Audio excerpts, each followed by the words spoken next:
Hi friends, ನಮಸ್ತೆ. ನಾನು Mallikarjun. Welcome to Spardha Karnataka academy YouTube channel. ಸ್ನೇಹಿತರೆ, PSTR ಎಕ್ಸಾಮ್ ನೋಟಿಫಿಕೇಶನ್ ಆಗೋ ಚಾನ್ಸಸ್ ಇದೆ. PSTR ಎಕ್ಸಾಮಲ್ಲಿ ಮ್ಯಾಥ್ಸ್ ಕಂಪಲ್ಸರಿಯಾಗಿರುತ್ತೆ. ಅದು 20 ಮಾರ್ಕ್ಸ್ ಆರ್ 30 ಮಾರ್ಕ್ಸ್ ಆರ್ 25 ಮಾರ್ಕ್ಸಿಗೆ ಬರೋ ಚಾನ್ಸಸ್ ಇದೆ. ನೋಟಿಫಿಕೇಶನ್ ಬಂದಾದಮೇಲೆ ಎಷ್ಟು ಮಾರ್ಕ್ಸಿಗಿದೆ ಅಂತ ಕನ್ಫರ್ಮ್ ಆಗುತ್ತೆ ನಿಮಗೆ. ಬಟ್ ಮ್ಯಾಥ್ಸ್ ಪ್ರಶ್ನೆಗಳಂತೂ ಕಂಪಲ್ಸರಿ ಇದ್ದೇ ಇರುತ್ತೆ. ಇದು 4th ವಿಡಿಯೋ. PSTR ಎಕ್ಸಾಮ್ನ ಮ್ಯಾಥ್ಸ್ ಸರಣಿ ವಿಡಿಯೋದಲ್ಲಿ ಇದು 4ನೇ ವಿಡಿಯೋ.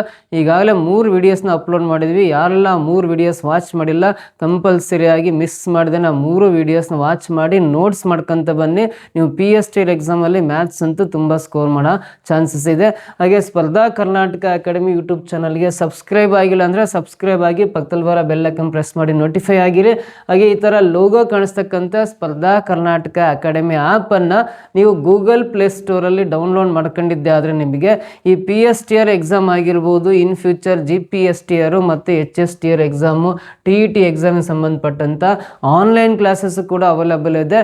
ಸೊ ಆನ್ಲೈನ್ ಕ್ಲಾಸಸ್ನ ಮಾಹಿತಿ ಬೇಕಂದರೆ ಇಲ್ಲಿ ಕಾಣಿಸ್ತಕ್ಕಂಥ ಮೊಬೈಲ್ ನಂಬರ್ 9071673831 ಅಥವಾ 32ಗೆ ಕರೆ ಮಾಡಿ ಇನ್ನೂ ಹೆಚ್ಚಿನ ಮಾಹಿತಿನ ಪಡೆದುಕೊಂಡು ಸೊ ಆನ್ಲೈನ್ ಕ್ಲಾಸಸ್ಗೆ ನೀವು ಜಾಯ್ನ್ ಆದರೆ syllabus wise, topic wise, concept wise ನಿಮಗೆ ಕ್ಲಾಸಸ್ ಸಿಗ್ತವೆ.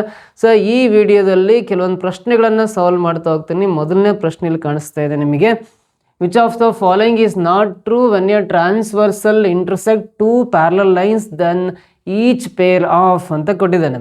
ಅಂದರೆ ಕೆಳಗಿನ ಯಾವ ಹೇಳಿಕೆ ಸರಿಯಾಗಿಲ್ಲ ಅಂತ ಕೊಟ್ಟಿದ್ದಾನೆ, ಯಾವುದು ರಾಂಗ್ ಸ್ಟೇಟ್ಮೆಂಟ್ ಅಂತ ಕೇಳಿದ್ದಾನೆ. ಸೊ ಒಂದು ಛೇದಕ ರೇಖೆಯು 2 ಸಮಾಂತರ ರೇಖೆಗಳನ್ನು ಛೇದಿಸಿದಾಗ ಪ್ರತಿಯೊಂದು ಜೋಡಿ ಕೋನಗಳು ಯಾವ ಥರ ಇರ್ತವೆ ಅಂತ ಕೇಳಿದ್ದಾನೆ. ಸಮಾಂತರ ರೇಖೆಗಳು ಅಂದರೆ ಫಸ್ಟ್ ಆಫ್ ಆಲ್ ನೋಡ್ರಿ, ಪ್ಯಾರಲಲ್ ಲೈನ್ಸ್ ಅಂತ ಕರಿತೀವಿ. ಸಮಾಂತರ ರೇಖೆಗಳು ಅಂದರೆ ಪ್ಯಾರಲಲ್ ಲೈನ್ಸ್. ಎಷ್ಟೇ ದೂರ ಎರಡೂ ರೇಖೆಗಳನ್ನು ಎಕ್ಸ್ಟೆಂಡ್ ಮಾಡ್ತಾ ಹೋದರೆ ಎಲ್ಲೂ ಕೂಡ ಅಂತರ ಕಡಿಮೆ ಆಗಲ್ಲ. ಹಾಗಾಗಿ ಇವನ್ನ ಸಮಾಂತರ ರೇಖೆಗಳು ಅಂತ ಕರಿತೀವಿ.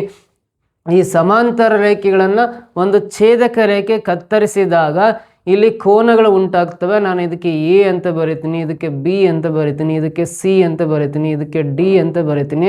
ಸೊ ಈ ಕೋನ E ಬರಿತೀನಿ, ಇದನ್ನು F ಬರಿತೀನಿ, ಸೊ ಇದನ್ನು G ಅಂತ ಬರಿತೀನಿ, ಈ ಕೋನಕ್ಕೆ H ಅಂತ ಹೆಸರು ಬರಿತೀನಿ. ಸೊ ಇವೆಲ್ಲ ಉಂಟಾಗ್ತಕ್ಕಂಥ ಕೋನಗಳು ಹೆಸರು ಬರ್ಕೊಂಡಿದ್ದೇನೆ. ಸೊ ಇಲ್ಲಿ ಯಾವ್ಯಾವ ಕೋನಗಳು ಏನೇನಾಗಿರ್ತವೆ ಅಂತ ಫಸ್ಟ್ ಆಪ್ಷನಲ್ಲಿ ನೋಡ್ತಾ ಹೋಗ್ರಿ. ಯಾವುದು ರಾಂಗ್ ಸ್ಟೇಟ್ಮೆಂಟ್ ಅಂತ ಕೇಳಿದ್ದಾನೆ, ತಪ್ಪಾಗಿರೋ ಹೇಳಿಕೆ ಯಾವುದು ಅಂತ ಪ್ರಶ್ನೆ ಕೇಳಿದ್ದಾನೆ. ಇಲ್ಲಿ ಕರಸ್ಪಾಂಡಿಂಗ್ ಆ್ಯಂಗಲ್ಸ್ ಈಸ್ ಈಕ್ವಲ್ ಅಂತ ಕೊಟ್ಟಿದ್ದಾನೆ. ಕರಸ್ಪಾಂಡಿಂಗ್ ಆ್ಯಂಗಲ್ಸ್ ಆರ್ ಈಕ್ವಲ್ ಅಂತ ಕೊಟ್ಟಿದ್ದಾನೆ. ಅಂದರೆ ಅನುರೂಪ ಕೋನಗಳು ಸಮವಾಗಿರುತ್ತವೆ ಅಂತ ಕೊಟ್ಟಿದ್ದಾನೆ. 100% ಕರೆಕ್ಟ್. ಇಲ್ಲಿ ಅನುರೂಪ ಕೋನಗಳು ಸಮನಾಗಿರ್ತವೆ ಅನ್ನೋದು ಇಲ್ಲಿ ನಿಜ. ಯಾಕಂದರೆ ಇಲ್ಲಿ A ಕೋನ ಇದೆಯಲ್ಲ, ಈ ಒಂದು ಸರಳ ರೇಖೆಯ ಮೇಲ್ಭಾಗದಲ್ಲಿ ಲೆಫ್ಟ್ ಸೈಡಲ್ಲಿರೋ ಕೋನ, ಅದೇ ಕೆಳಗಿನ ಸರಳ ರೇಖೆಯ ಮೇಲ್ಭಾಗದಲ್ಲಿ ಲೆಫ್ಟ್ ಸೈಡಲ್ಲಿರೋ ಕೋನ ಇದೆಯಲ್ಲ, A ಮತ್ತು Eಗಳನ್ನು ಅನುರೂಪ ಕೋನಗಳು ಅಂತ ಕರಿತೀವಿ. ಅದೇ ರೀತಿ B ಮತ್ತು F ಏನಿದಾವಲ್ಲ, ಇವು ಕೂಡ ಒಂದು ಜೊತೆ ಅನುರೂಪ ಕೋನಗಳು ಅಂತ ಕರಿತೀವಿ. ಆಮೇಲೆ C ಮತ್ತು ಇಲ್ಲಿ G ಇದೆಯಲ್ಲ, ಈ C ಮತ್ತು Gಗಳನ್ನು ಅನುರೂಪ ಕೋನಗಳು, ಕರಸ್ಪಾಂಡಿಂಗ್ ಆ್ಯಂಗಲ್ಸ್ ಅಂತ ಕರಿತೀವಿ. ಇಲ್ಲಿ D ಇದೆ ಅಂದರೆ ಇಲ್ಲಿ ಕೆಳಗಿರೋದು H ಅಲ್ಲ, D ಮತ್ತು H ಅನ್ನು ಇವು ಕೂಡ ಅನುರೂಪ ಕೋನಗಳು ಅಂತ ಕರಿತೀವಿ. ಸೊ ಒಂದು ಜೊತೆ ಅನುರೂಪ ಕೋನಗಳು ಯಾವಾಗಲೂ ಸಮ ಇರ್ತವೆ. A ಕೋನದ ಅಳತೆ ಎಷ್ಟಿರುತ್ತೆ, ಈ ಕೋನದ ಅಳತೆ ಕೂಡ ಅಷ್ಟೇ ಇರುತ್ತೆ. ಫಾರ್ ಎಕ್ಸಾಂಪಲ್ A ಕೋನ ಒಂದು 110 ಡಿಗ್ರಿ ಇದೆ ಅಂದರೆ B ಕೋನ 70 ಡಿಗ್ರಿ ಇರುತ್ತೆ. ಸೊ ಇಲ್ಲಿ C ಕೋನ 70 ಡಿಗ್ರಿ ಇರುತ್ತೆ, D ಕೋನ 110 ಇರುತ್ತೆ. A 110 ಇದೆ ಅಂದರೆ ಈ ಕೋನದ ಅಳತೆ 110 ಇರುತ್ತೆ, F ಕೋನದ ಅಳತೆ 70 ಬರುತ್ತೆ, H 110 ಇರುತ್ತೆ, G ಕೋನದ ಅಳತೆ 70 ಡಿಗ್ರಿ ಬರುತ್ತೆ. ನೋಡಿರಿ, A ಎಷ್ಟಿರುತ್ತೆ, Eನೂ ಅಷ್ಟೇ ಇರುತ್ತೆ. A ಮತ್ತು E ಎರಡೂ ಸಮವಾಗಿದ್ದಾವೆ. B ಎಷ್ಟಿರುತ್ತೆ, F ಕೂಡ ಅಷ್ಟೇ ಇರುತ್ತೆ, B ಮತ್ತು F ಸಮವಾಗಿರ್ತವೆ. C ಎಷ್ಟು ಡಿಗ್ರಿ ಇರುತ್ತಲ್ಲ, G ಅಷ್ಟೇ ಡಿಗ್ರಿ ಇರುತ್ತೆ, C ಮತ್ತು G ಸಮವಾಗಿರ್ತವೆ. ಸೊ D ಎಷ್ಟಿರುತ್ತಲ್ಲ, H ಕೂಡ ಅಷ್ಟೇ ಡಿಗ್ರಿ ಇರುತ್ತೆ, D ಮತ್ತು H ಸಮವಾಗಿರ್ತವೆ. ಇಲ್ಲಿ ಒಂದು ಜೋಡಿ ಅನುರೂಪ ಕೋನಗಳು ಯಾವಾಗಲೂ ಸಮವಾಗಿರ್ತವೆ. ಮೊದಲನೇ ಸ್ಟೇಟ್ಮೆಂಟ್ ಏನಿದೆಯಲ್ಲ, ಇದು ಕರೆಕ್ಟ್ ಇದೆ. ಇಲ್ಲಿ ರಾಂಗ್ ಆಗಿರೋ ಸ್ಟೇಟ್ಮೆಂಟ್ ಕೇಳಿದಾನೆ ಅಷ್ಟೇ ನಮಗೆ. So alternate interior angles is equal ಅಂತ ಕೊಟ್ಟಿದ್ದಾನೆ. ಪರ್ಯಾಯ ಆಂತರಿಕ ಕೋನಗಳು ಸಮವಾಗಿರ್ತವೆ. Alternate interior angles is equal. So ಪರ್ಯಾಯ ಆಂತರಿಕ ಕೋನಗಳು ಆಲ್ಟರ್ನೇಟ್ ಆ್ಯಂಗಲ್ಸ್ ಅಂತ ಕೇಳಿದ್ದಾನೆ. Alternate interior angles are equal ಅಂತ ಹೇಳಿದಾನೆ, ಅದು ಕೂಡ ಕರೆಕ್ಟ್ ಆಗುತ್ತೆ. ಸೊ ನೋಡ್ರಿ, ಇಲ್ಲಿ ಝಡ್ ಶೇಪಲ್ಲಿ ಬರ್ತಕ್ಕಂಥ ಕೋನಗಳನ್ನು ಆಲ್ಟರ್ನೇಟ್ ಇಂಟೀರಿಯರ್ ಆ್ಯಂಗಲ್ಸ್ ಅಂತ ಕರಿತೀವಿ. ಝಡ್ ಶೇಪಲ್ಲಿ ನಾವು ಬರ್ಕೊಂಡ್ವಿ ಅಂದ್ರೆ ನೋಡ್ರಿ, ಇಲ್ಲಿಂದ ಸ್ಟಾರ್ಟ್ ಮಾಡಿ 1 ಲೈನು, 2 ಲೈನು, 3 ಲೈನು. ಸೊ ಇಲ್ಲಿ ಇಂಟೀರಿಯರ್ ಆ್ಯಂಗಲ್ C ಮತ್ತು ಇಲ್ಲಿ F. C ಕೋನ 70 ಡಿಗ್ರಿ ಇದೆ, F ಕೋನ 70 ಡಿಗ್ರಿ ಇದೆ ಅಂದರೆ C ಮತ್ತು F ಅನ್ನು ನಾವು ಆಲ್ಟರ್ನೇಟ್ ಇಂಟೀರಿಯರ್ ಆ್ಯಂಗಲ್ಸ್ ಅಂತ ಕರಿತೀವಿ. ಇನ್ನೊಂದು ಜೊತೆ ಆಲ್ಟರ್ನೇಟ್ ಇಂಟೀರಿಯರ್ ಆ್ಯಂಗಲ್ಸ್ ಅಂದರೆ ಇಲ್ಲಿ ಈ ಲೈನಿಂದ ಈ ಕಡೆ ಲೈನು ಈ ಲೈನ್ ಬರ್ಕೊಂಡ್ವಿ ಅಂದರೆ ಡಿ ಮತ್ತು ಈ ಕೋನಗಳು ಬರ್ತವೆ. ಅವನು ಆಲ್ಟರ್ನೇಟ್ ಇಂಟೀರಿಯರ್ ಆ್ಯಂಗಲ್ಸ್ ಅಂತ ಕರಿತೀವಿ, ಆಂತರಿಕ ಪರ್ಯಾಯ ಕೋನಗಳಂತ ಕರಿತೀವಿ. ಡಿ ಕೋನದ ಅಳತೆ ಎಷ್ಟಿರುತ್ತೆ, ಈ ಕೋನದ ಅಳತೆ ಅಷ್ಟೇ ಇರುತ್ತೆ. ಹಾಗಾಗಿ alternate interior angles are equal ಅನ್ನೋ ಸ್ಟೇಟ್ಮೆಂಟ್ ಕೂಡ ಇದು ಸರಿಯಾಗಿದೆ ಅಂತ ಹೇಳ್ತೀವಿ. ಸೆಕೆಂಡ್ ಆಪ್ಷನ್ ಕೂಡ ಸರಿ ಅಂತ ಕರಿತೀವಿ. ಥರ್ಡ್ ಒನ್ ನೋಡ್ರಿ, interior angles on the same side of the transversal is equal ಅಂತಿದೆ. ಛೇದಕ ರೇಖೆಯ ಒಂದೇ ಬದಿಯಲ್ಲಿರುವ ಆಂತರಿಕ ಕೋನಗಳು ಸಮವಾಗಿರುತ್ತವೆ. ಛೇದಕ ರೇಖೆಯ ಒಂದೇ ಬದಿಯಲ್ಲಿರುವ ಆಂತರಿಕ ಕೋನಗಳು ಸಮವಾಗಿರ್ತವೆ ಅಂತ ಕೊಟ್ಟಿದ್ದಾನೆ. ಸೊ ಇಲ್ಲಿ ಛೇದಕ ರೇಖೆಯ ಒಂದೇ ಬದಿ ಅಂದರೆ ನೋಡ್ರಿ, ಛೇದಕ ರೇಖೆಯ ಒಂದೇ ಬದಿ ಅಂದರೆ ಯಾವ ರೀತಿ ಇರುತ್ತೆ ಅಂತ. ಸೊ ಛೇದಕ ರೇಖೆಯ ಒಂದೇ ಬದಿ ಅಂದರೆ, ಸೊ ಇದು ಛೇದಕ ರೇಖೆ ಇದು, ಇದರ ಒಂದೇ ಸೈಡ್ ಅಂದರೆ ಈ ರೈಟ್ ಸೈಡ್ ತಗೊಂಡ್ರೆ ಇದು ಇಂಟೀರಿಯರ್ ಆ್ಯಂಗಲ್ ಡಿ ಆಗುತ್ತೆ, ಇದು ಇಂಟೀರಿಯರ್ ಆ್ಯಂಗಲ್ ಎಫ್ ಆಗುತ್ತೆ. ಡಿ ಮತ್ತು ಎಫ್ ಅನ್ನೋವು ಛೇದಕ ರೇಖೆಯ ಒಂದೇ ಸೈಡ್ ಇರ್ತಕ್ಕಂಥ ಆಲ್ಟರ್ನೇಟ್ ಇಂಟೀರಿಯರ್ ಆ್ಯಂಗಲ್ಸ್, ಇವು ಇಂಟೀರಿಯರ್ ಆ್ಯಂಗಲ್ಸ್ ಅಂತ ಕರಿತೀವಿ. ಸೊ ಇಲ್ಲಿ ಡಿ 110 ಡಿಗ್ರಿ ಇದೆ ಅಂದರೆ ಎಫ್ 70 ಡಿಗ್ರಿ ಇದೆ. ಛೇದಕ ರೇಖೆಯ ಒಂದೇ ಬದಿಯಲ್ಲಿರುವ ಆಂತರಿಕ ಕೋನಗಳು ಅಳತೆಗಳು ನೋಡಿ ಸಮವಾಗಿರಲ್ಲ. ಡಿ 110 ಇದೆ, ಎಫ್ 70 ಇದೆ.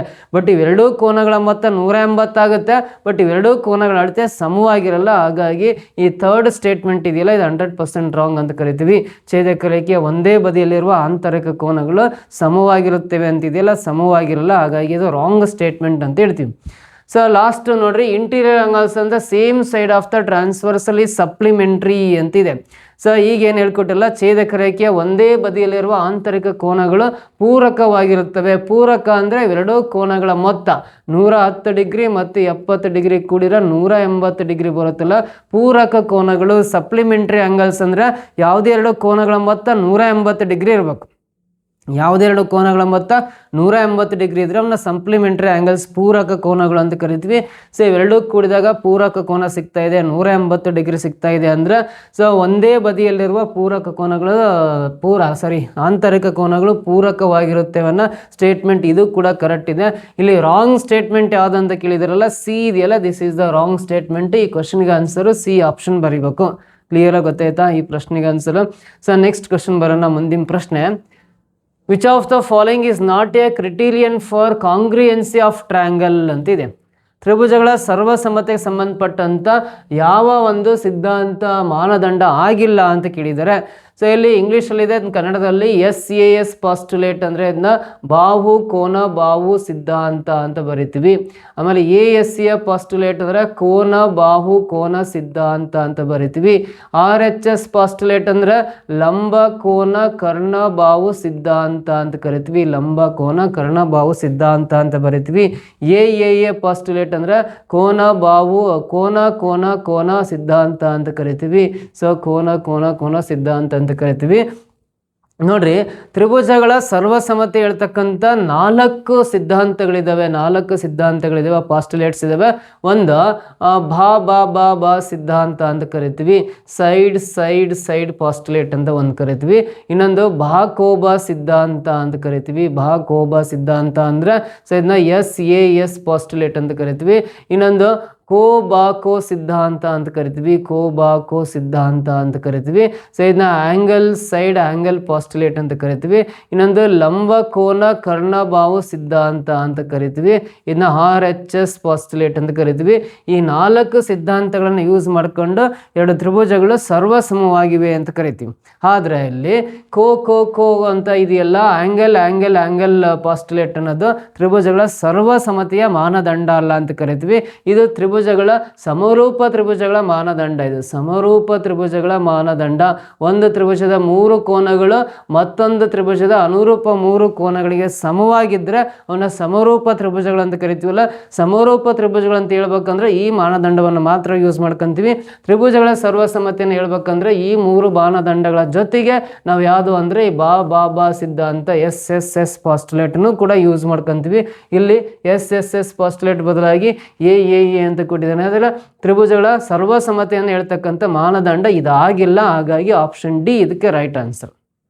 ತ್ರಿಭುಜಗಳ ಸರ್ವಸಮತಿಯ ಮಾನದಂಡ ಕೊನೆ ಒಂದು ಏನು ಕೊಟ್ಟಿದ್ದಾನಲ್ಲ, ಕೋ ಸಿದ್ಧಾಂತ, ಆ್ಯಂಗಲ್ ಅನ್ನೋದು ತ್ರಿಭುಜ ಸಮರೂಪ ತ್ರಿಭುಜಗಳ ಹೇಳ್ತಕ್ಕಂಥ ಒಂದು ಮಾನದಂಡ, ಸರ್ವಸಮ ತ್ರಿಭುಜಗಳ ಮಾನದಂಡ ಅಲ್ಲ. ಹಾಗಾಗಿ option D is the correct answer ಅಂತ ಕರಿತೀವಿ ಇದಕ್ಕೆ.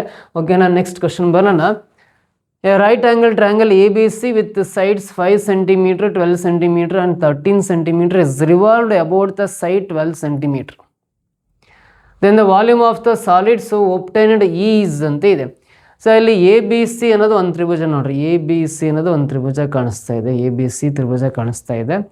ಸೊ ಒಂದು ಸೈಡು 5 ಇದೆ, ಇನ್ನೊಂದು ಸೈಡು 12 ಇದೆ, ಮತ್ತೊಂದು ಸೈಡು 13 ಇದೆ ಅಂತ ಬರೀತೀನಿ. 5, 12, 13. ಸೊ ಈ ತ್ರಿಭುಜವನ್ನು ರಿವಾಲ್ವ್ಡ್ ಅರೌಂಡ್ 12 ಸೆಂಟಿಮೀಟರ್, 5, 12, 13 ಸೆಂಟಿಮೀಟರ್ ಬದಿಗಳನ್ನು ಹೊಂದಿರುವ ABC ಲಂಬಕೋನ ತ್ರಿಭುಜವನ್ನು 12 ಸೆಂಟಿಮೀಟರ್ ಬದಿಯಲ್ಲಿ ಸುತ್ತಲಾಗಿದೆ. ಅಂದರೆ ಇದು ಹೆಂಗಿದೆಯಲ್ಲ, ಮತ್ತೆ ಹಿಂಗೆ ಫೋಲ್ಡ್ ಮಾಡ್ತಾ ಇದೀವಿ ಅಂದರೆ ಮತ್ತೆ ಈ ಕಡೆ ಅದೇ ಥರ ತ್ರಿಭುಜ ಕಾಣಿಸುತ್ತೆ, ನಮಗೆ ಅದೇ ಶೇಪಲ್ಲಿ ತ್ರಿಭುಜ ಕಾಣಿಸುತ್ತೆ. ಇದು 5 ಇದೆ ಅಂದರೆ ಈ ಕಡೆದು 5 ಇರುತ್ತೆ. ಸೊ ಇದು 12 ಕಾಮನ್ ಇರುತ್ತೆ, ಇದು 13 ಇರುತ್ತೆ. ಅಂದರೆ ಮತ್ತೆ ಇದನ್ನ ಫೋಲ್ಡ್ ಮಾಡಿದ್ವಿ ಅಂದರೆ ಇದು ನಮಗೆ ಯಾವ ಶೇಪಲ್ಲಿ ಕಾಣಿಸುತ್ತೆ ಅಂದರೆ, ಈ ಚಿತ್ರ ನಮಗೆ ಯಾವ ಶೇಪಲ್ಲಿ ಕಾಣಿಸುತ್ತೆ ಅಂದರೆ ಕೋನ್ ಶೇಪಲ್ಲಿ ಕಾಣಿಸುತ್ತೆ. ಒಂದು ಲಂಬಕೋನ ತ್ರಿಭುಜದಲ್ಲಿ ಒಂದು ಬಾವಿನ ಮೇಲೆ ಅದೇ ತ್ರಿಭುಜವನ್ನು ತಿರುಗಿಸಿದಾಗ ನಮಗೆ ಉಂಟಾಗ್ತಕ್ಕಂಥ ಆಕೃತಿಯನ್ನು ಕೋನ ಅಂತ ಕರಿತೀವಿ. ಸೊ ಶಂಕು ಅಂತ ಕರಿತೀವಿ, ಇಂಗ್ಲೀಷಲ್ಲಿ ಕೋನ್ ಅಂತ ಕರಿತೀವಿ. ಸೊ ಇಲ್ಲಿ ಶಂಕುವಿನ ಆಕೃತಿಯಲ್ಲಿ ಸಿಗುತ್ತೆ.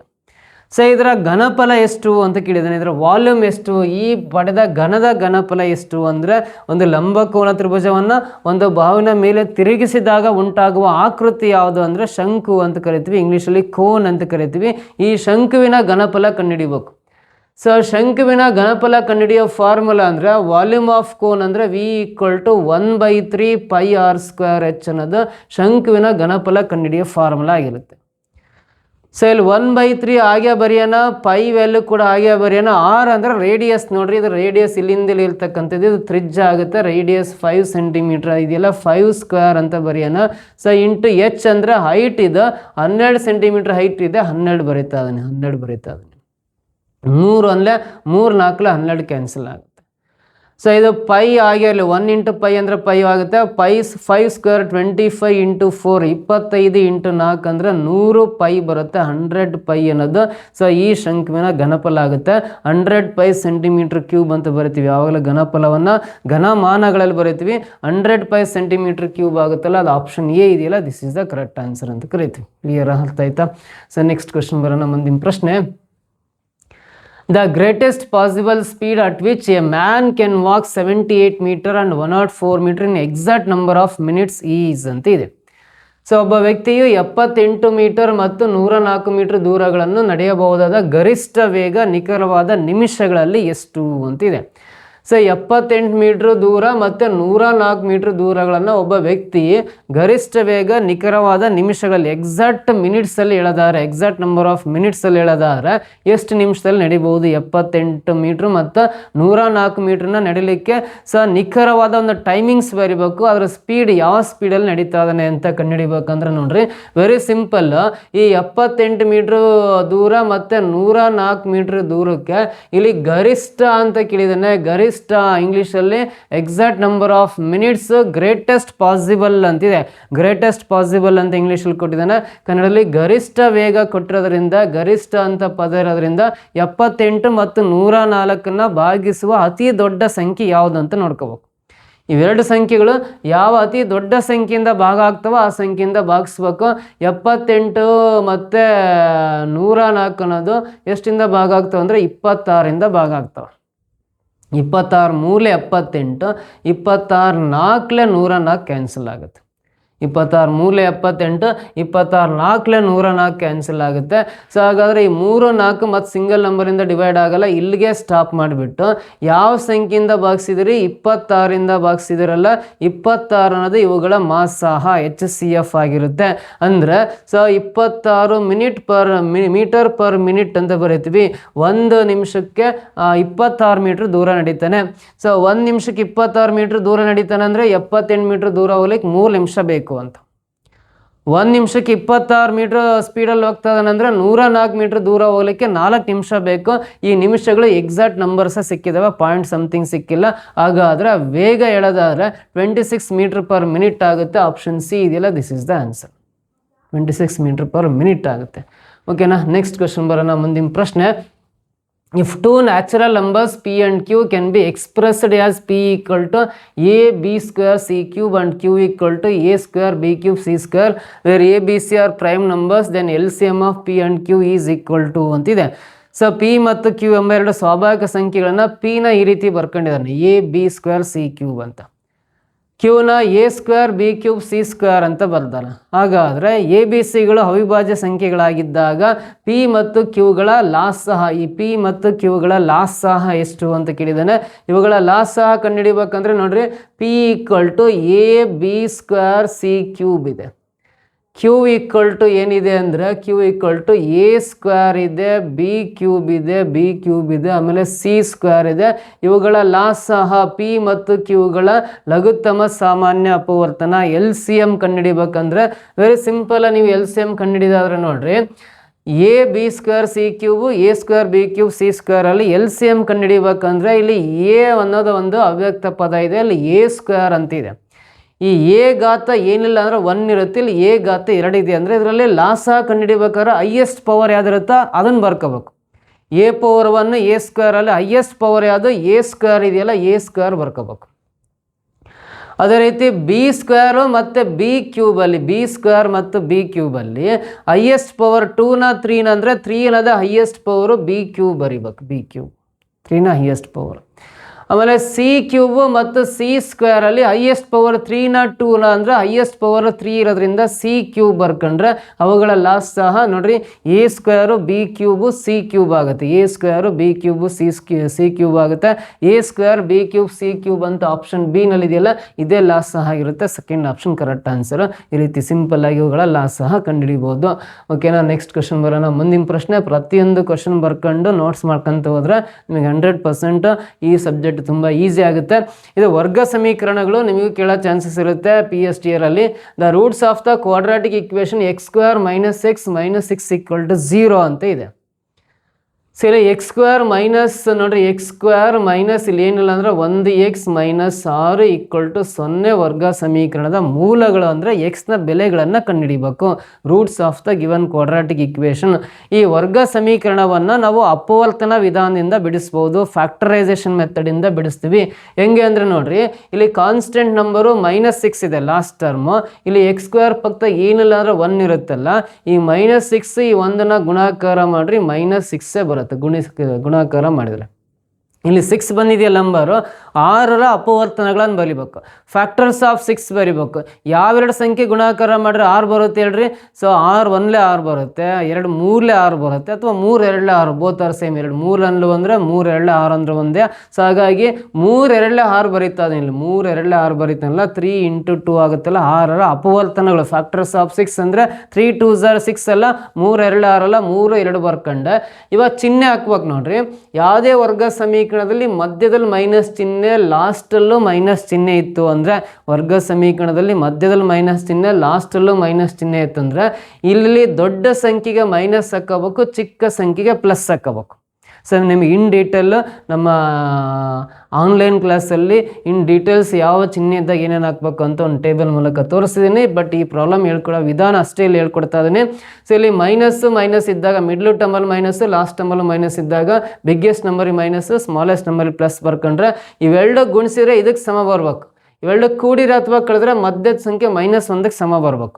ನೋಡಿರಿ, ಇಲ್ಲಿ ಮೈನಸ್ ಇಂಟು ಪ್ಲಸ್ ಅಂದರೆ ಮೈನಸ್ ಆಗುತ್ತೆ. 3 2 6 ಕರೆಕ್ಟ್ ಬಂತು ಗುಣಾಕಾರ ಮಾಡಿದರೆ. ಇದು -3 + 2 1 -1 ಪ್ಲಸ್ ಇದ್ದಾಗ ಕಳಿಬೇಕು. -3 + 2 ಅಂದರೆ ಮಧ್ಯದ ಸಂಖ್ಯೆ -1ಕ್ಕೆ ಸಮ ಆಗುತ್ತೆ. ಕೂಡಿದ್ರೆ ಅಥವಾ ಕಳೆದ್ರೆ ಮಧ್ಯದ ಸಂಖ್ಯೆ ಸಮ ಆಗಬೇಕು. ಗುಣಾಕಾರ ಮಾಡಿದ್ರೆ ಈ ಗುಣಲಬ್ಧಕ್ಕೆ ಸಮ ಬಂದರೆ ಇವೆರಡು ಫ್ಯಾಕ್ಟರ್ಸ್ ಸಮ ಇದ್ದಾವೆ ಅಂತ. ಇವು ಫ್ಯಾಕ್ಟರ್ಸ್ ಮಾತ್ರ, ಬಟ್ ಮೂಲಗಳು ಬೇಕು, ವ್ಯಾಲ್ಯೂಸ್ ಬೇಕು, ಎಕ್ಸ್ನ ಬೆಲೆಗಳು ಬೇಕಂದ್ರೆ ಸಿಂಪಲ್ ನೋಡ್ರಿ, ಚಿಹ್ನೆಗಳು ಚೇಂಜ್ ಮಾಡಿ ಬರಿಬೇಕು. ಈ -3ನ್ನ +3 ಆಗಿ ಬದಲಾಯಿಸಿ ಬಂದರೆ ಇದು ಎಕ್ಸ್ನ ವ್ಯಾಲ್ಯೂ ಆಗುತ್ತೆ. +2ರಿಂದ -2 ಆಗಿ ಬದಲಾಯಿಸಿ ಬರ್ಕೊಂಡ್ರೆ ಇದು ಎಕ್ಸ್ನ ವ್ಯಾಲ್ಯೂ ಆಗಿರುತ್ತೆ. ಎಕ್ಸ್ 2 ವ್ಯಾಲ್ಯೂಸ್ ಇದ್ದಾವೆ, ಒಂದು +3, ಇನ್ನೊಂದು -2 ಆಗುತ್ತೆ. 3 ಮತ್ತು -2 ಅನ್ನವು, 3 ಮತ್ತು -2 ಅನ್ನವು ಸಿನ ವ್ಯಾಲ್ಯೂ, ಆಪ್ಷನ್ ಸಿ ನಲ್ಲಿದ್ದಾವೆ. 3 and -2 are the values of C ಅಂತ ವ್ಯಾಲ್ಯೂಸ್ ಆಫ್ ಎಕ್ಸ್ ಅಂತ ಬರೀತೀವಿ, ಆಪ್ಷನ್ ಸಿ ನಲ್ಲಿದೆ. ಕ್ಲಿಯರ್, ಅರ್ಥ ಆಯ್ತಾ? ಸೊ ನೆಕ್ಸ್ಟ್ ಕ್ವಶನ್ ಬರೋಣ. ಮುಂದಿನ ಪ್ರಶ್ನೆ, the perimeter of the quadrant of a circle of radius 7 cm is. 7 centimetre ತ್ರಿಜ್ಯವಿರುವ ವೃತ್ತದ 1/4 ಪರಿಧಿ ಎಷ್ಟಿರುತ್ತೆ ಅಂತ ಕೇಳಿದ್ದೇನೆ. ಸೊ ಇಲ್ಲಿ ನೋಡ್ರಿ, ಒಂದು ಸರ್ಕಲ್ನ 4 ಸಮಭಾಗ ಮಾಡ್ಕೊಂಡ್ರೆ 4 ಚತುರ್ಥಾಂಕಗಳಾಗ್ತವೆ. ಅದರಲ್ಲಿ ಒಂದು ಚತುರ್ಥಾಂಕದ ಪರಿಧಿ ಕೇಳಿದಾನೆ ನೋಡ್ರಿ. ಈ ಒಂದು ಚತುರ್ಥಾಂಕದ ಪರಿಧಿ ಕೇಳಿದಾನೆ ಅಂದ್ರೆ ಇದರ ಸುತ್ತಳತೆ ಎಷ್ಟು ಅಂತ ಕಂಡುಹಿಡಿಬೇಕು. ಪರಿಧಿ ಅಂದ್ರೆ ನೋಡ್ರಿ, ಸೊ ಇದು ಎ, ಇದು ಓ ಅಂತ ಕೊಡೋಣ, ಇದು ಎ ಅಂತ ಹೆಸರು ಕೊಡೋಣ, ಇದು ಬಿ ಅಂತ ಹೆಸರು ಕೊಡೋಣ. ಫಸ್ಟ್ ತ್ರಿಜ್ಯ ಎಷ್ಟಿದೆ ಅಂದ್ರೆ ರೇಡಿಯಸ್ 7 ಸೆಂಟಿಮೀಟರ್ ಇದೆ ಅಂದ್ರೆ ಇದು ರೇಡಿಯಸ್, ಓ ಎ ಕೂಡ ರೇಡಿಯಸ್, ಓ ಬಿ ಕೂಡ ರೇಡಿಯಸ್, ಎರಡು 7 ಸೆಂಟಿಮೀಟರ್ ಇರುತ್ತೆ. ಫಸ್ಟ್ ವೃತ್ತದ ಪರಿಧಿ ಕಂಡುಹಿಡಿಬೇಕಂದ್ರೆ ವೃತ್ತದ ಪರಿಧಿ ಕಂಡುಹಿಡಿಯೋ ಫಾರ್ಮುಲಾ 2πr ಆಗುತ್ತೆ. ಆದರೆ ಈ ವೃತ್ತವನ್ನು 4 ಸಮಭಾಗ ಮಾಡಿದೀವಿ ಅಂದ್ರೆ ಈ ಏನಿಂದ ಬಿಗಿರೋ ಡಿಸ್ಟೆನ್ಸ್ ಅಂದ್ರೆ ಕಾಲು ಭಾಗದಷ್ಟು ಮಾತ್ರ ತಗೋಬೇಕು. ವೃತ್ತದ ಫುಲ್ ಭಾಗ 4 ಭಾಗ ಆಗ್ತೊಂಡ್ರಿ, ಇದೊಂದು ಕಾಲು ಭಾಗ, ಇದೊಂದು ಕಾಲು ಭಾಗ, ಇದೊಂದು ಕಾಲು ಭಾಗ, ಇದೊಂದು ಕಾಲು ಭಾಗ ಸೇರಿ ಟೋಟಲಿ ಒಂದು ವೃತ್ತದ ಪರಿಧಿ ಆಗುತ್ತೆ. ಸೊ ಏನಿಂದ ಬಿಗಿರೋ ಡಿಸ್ಟೆನ್ಸ್ ಬೇಕಂದ್ರೆ ಕಾಲು ಭಾಗದಷ್ಟು ಮಾತ್ರ ಬೇಕು. ಹಾಗೆ ಇಂಟು 1/4 ಹಾಕೊಂಡು ಸಿಂಪ್ಲಿಫೈ ಮಾಡ್ರಿ. 2 ಇಂಟು ಪೈ ಅಂದರೆ ಗೊತ್ತಿದೆ 22/7, ಆರ್ ಅಂದರೆ ರೇಡಿಯಸ್ 7 ಇದೆ, ಇಂಟು 1/4 ಹಾಕಂತೀನಿ. 7 7 ಕ್ಯಾನ್ಸಲ್, 2 1 2 2 4 ಕ್ಯಾನ್ಸಲ್, ಆಮೇಲೆ 2 1 ಕ್ಯಾನ್ಸಲ್ ಆಗಿ 1 ಇಂಟು 11 ಅಂದರೆ 11 ಸೆಂಟಿಮೀಟ್ರ್ ಬರುತ್ತೆ. ಇದು ಏನಿಂದ ಬೀಗಿರ್ತಕ್ಕಂಥ ದೂರ, ಏನಿಂದ ಬೀಗಿರೋ ದೂರ 11 ಸೆಂಟಿಮೀಟ್ರ್ ಇದೆ. ಬಟ್ ಇದು ಒಂದು ಚತುರ್ಥಾಂಕದ ಪರಿಧಿ ಬೇಕು ಅಂದರೆ ಸೊ ಈ ದೂರ 11 ಸೆಂಟಿಮೀಟ್ರು, ಓನಿಂದ ಎಗೆ ಎಷ್ಟಿದೆ 7 ಸೆಂಟಿಮೀಟ್ರು, ಓನಿಂದ ಬಿಗೆ 7 ಸೆಂಟಿಮೀಟ್ರು. ಈ ಮೂರು ಸಂಖ್ಯೆಗಳನ್ನು ಕೂಡ್ರಿ, 7 + 7 14 + 11 ಅಂದರೆ 25 ಸೆಂಟಿಮೀಟ್ರ್ ಆಗುತ್ತೆ. 25 ಸೆಂಟಿಮೀಟ್ರು ಈ ಒಂದು ಚತುರ್ಥಾಂಕದ ಟೋಟಲ್ ಸರ್ಕಂಫರೆನ್ಸ್ ಆಗುತ್ತೆ, ಸುತ್ತಳತೆ ಆಗುತ್ತೆ, ಪರಿಧಿ ಆಗುತ್ತೆ 25 ಸೆಂಟಿಮೀಟ್ರ್. ಹಾಗಾಗಿ ಆಪ್ಷನ್ ಸಿ ಇದಕ್ಕೆ ಕರೆಕ್ಟ್ ಆನ್ಸರ್ ಆಗುತ್ತೆ. ಬರೀ ನೀವು 11 ಬರ್ಕೊಂಡ್ರೆ ರಾಂಗ್ ಆಗುತ್ತೆ. ಏನಿಂದ ಬೀಗಿರೋದು ಮಾತ್ರ 11. ಟೋಟಲಿ ಈ ಚತುರ್ಥಾಂಕ ಸಪ್ರೇಟ್ ತೆಗೆದ್ರಿ ಅಂದರೆ ಅದನ್ನು ಸಪ್ರೇಟ್ ತೆಗೆದ್ವಿ ಅಂದ್ರೆ ಅದನ್ನ ಈ ರೀತಿ ಕಾಣಿಸುತ್ತೆ ನಿಮಗೆ. ಸೊ ಇದರ ಪರಿಧಿ ಬೇಕಂದ್ರೆ ಈ ಲೈನು 11 ಸೆಂಟಿಮೀಟ್ರ್ ಇದೆ, ಇದು 7 ಇದೆ, ಇದು 7 ಇದೆ, 11 7 18 + 7 ಅಂದರೆ 25 ಸೆಂಟಿಮೀಟ್ರ್ ಆಗುತ್ತೆ. Option C correct. ಓಕೆನಾ, ನೆಕ್ಸ್ಟ್ ಕ್ವೆಶ್ಚನ್ ಬರೋಣ. A cylindrical pencil sharpened at 1 edge is a combination of ಅಂತಿದೆ ನೋಡ್ರಿ. ಒಂದು ಸಿಲಿಂಡರ್ ಆಕಾರದ ಪೆನ್ಸಿಲ್ ತಗೊಂಡ್ರೆ, ಒಂದು ನೋಡ್ರಿ ಪೆನ್ಸಿಲ್ಲು ಸಿಲಿಂಡ್ರ್ ಶೇಪಲ್ಲಿ ಇರುತ್ತೆ. ಒಂದು ಸಿಲಿಂಡರ್ ಆಕಾರದ ಪೆನ್ಸಿಲ್ ತಗೊಂಡ್ರೆ, ಹೊಸ ಪೆನ್ಸಿಲ್ ನೀವು ಅಂಗಡಿಲಿ ತಗೊಂತೀರಿ ಅನ್ಕೊಳ್ಳೋಣ, ಹೊಸ ಒಂದು ಪೆನ್ಸಿಲ್ ತಗೊಳ್ತೀರಿ ಅಂದರೆ ಅಪ್ಸರ ಪೆನ್ಸಿಲ್ ತಗೊಂಡ್ರೆ ಅದು ಸಿಲಿಂಡರ್ ಆಕಾರದಲ್ಲಿ ಕಾಣಿಸುತ್ತೆ, ಸಿಲಿಂಡರ್ ಶೇಪಲ್ಲಿ ಕಾಣಿಸುತ್ತೆ ಅಂತ. ಅದನ್ನು ಒಂದು ಕಡೆ ಏನು ಮಾಡ್ತೀವಿ ಅಂದರೆ ಶಾರ್ಪ್ನರ್ ತಗೊಂಡು, ಅಂದರೆ ಶಾರ್ಪ್ನರ್ ನಾವೇನು ಎರಿತೀವಲ್ಲ, ಶಾರ್ಪ್ನರ್ ತಗೊಂಡು ಈ ಥರ ಹಿಂಗೆ ಶಾರ್ಪ್ನರ್ ಮಾಡ್ತೀವಿ ಅನ್ಕೊಳ್ಳೋಣ. ಶಾರ್ಪ್ನರ್ ಮಾಡ್ಕೊಂಡ್ರೆ ಇದು ಯಾವ ಶೇಪಲ್ಲಿ ಕಾಣಿಸುತ್ತೆ ಅಂತ ಕೇಳಿದ್ದಾನೆ. ಇದು ಯಾವ ಶೇಪಲ್ಲಿ ಕಾಣಿಸುತ್ತೆ ಅಂತ ಕೇಳಿದ್ದಾನೆ. ಸೊ ಫಾರ್ ಎಕ್ಸಾಂಪಲ್ ಒಂದು ಪೆನ್ಸಿಲ್ನ ಶಾರ್ಪ್ನರ್ ಮಾಡಿದಾದ್ಮೇಲೆ, ನೀವು ಶಾರ್ಪ್ನರ್ ಮಾಡಿದಾದ್ಮೇಲೆ ಒಂದು ಕಡೆ ಎರ್ದಾದ್ಮೇಲೆ ಯಾವ ಥರ ಕಾಣಿಸ್ಬೋದು ಅಂತ ನೋಡೋಣ. ನೋಡಿ ಈ ರೀತಿ ನಿಮಗೆ ಪೆನ್ಸಿಲ್ ಕಾಣಿಸುತ್ತೆ.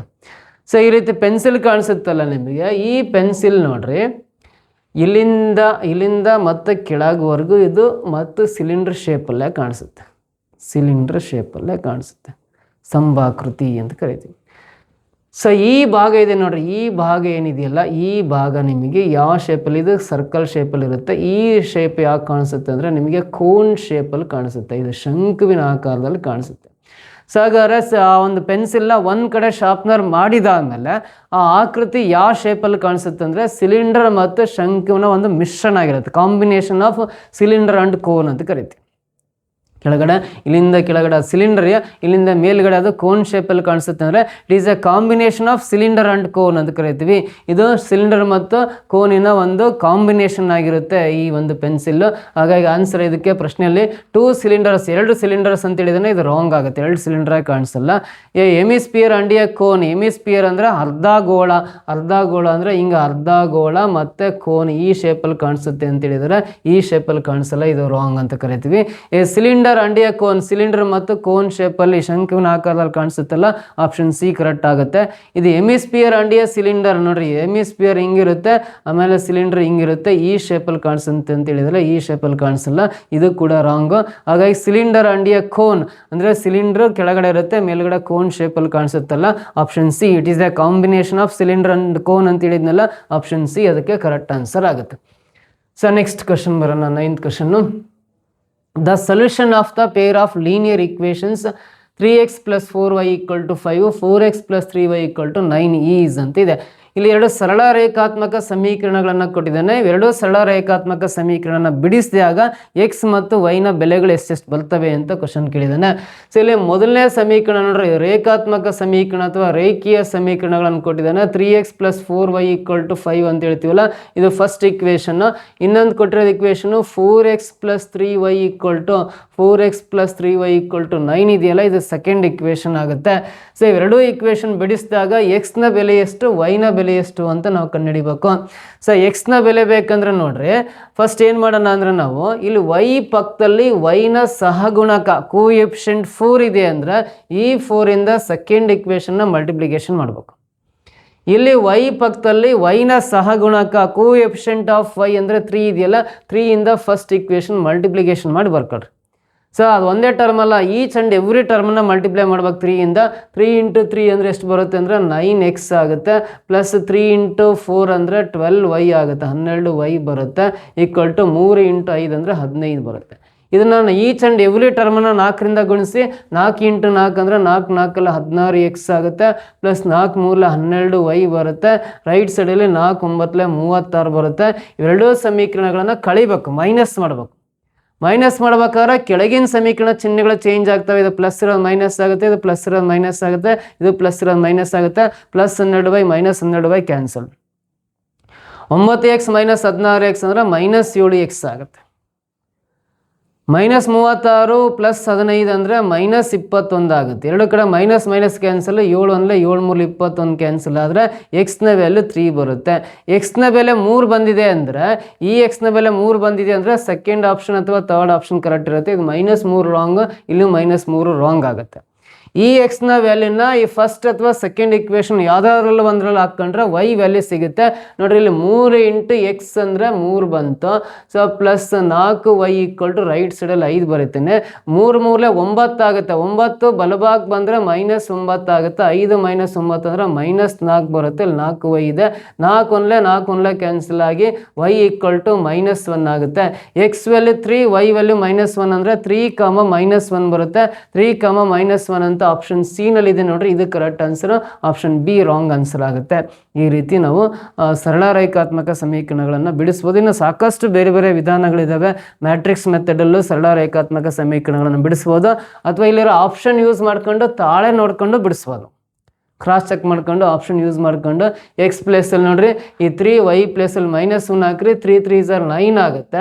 y ಇದ್ದತ್ರ -1 ಹಾಕಿದ್ರೆ 4 × -1 ಅಂದರೆ -4 ಬರುತ್ತೆ. 9 - 4 ಅಂದರೆ 5 ಕರೆಕ್ಟ್ ಬರುತ್ತೆ. ಹಾಗಾದ್ರೆ ಇದು ಆನ್ಸರ್ ಕರೆಕ್ಟ್ ಇದೆ ಅಂತ ಈ ರೀತಿನ ಕ್ರಾಸ್ ಚೆಕ್ ಮಾಡ್ಕೊಂಡು ಅವನ್ನ ಬಿಡಿಸ್ಕೊಂತ ಹೋಗ್ಬೋದು. ನೆಕ್ಸ್ಟ್ ಮುಂದಿನ ಪ್ರಶ್ನೆ ಬರೋಣ.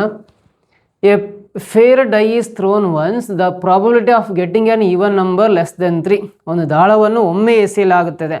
ಒಂದು ದಾಳವನ್ನು ಒಮ್ಮೆ ಎಸೆದಾಗ 3ಕ್ಕಿಂತ ಕಡಿಮೆ ಸಮಸಂಖ್ಯೆಯನ್ನು ಪಡೆಯುವ ಸಂಭವನೀಯತೆ ಎಷ್ಟು ಅಂತ ಕೇಳಿದ್ದಾನೆ.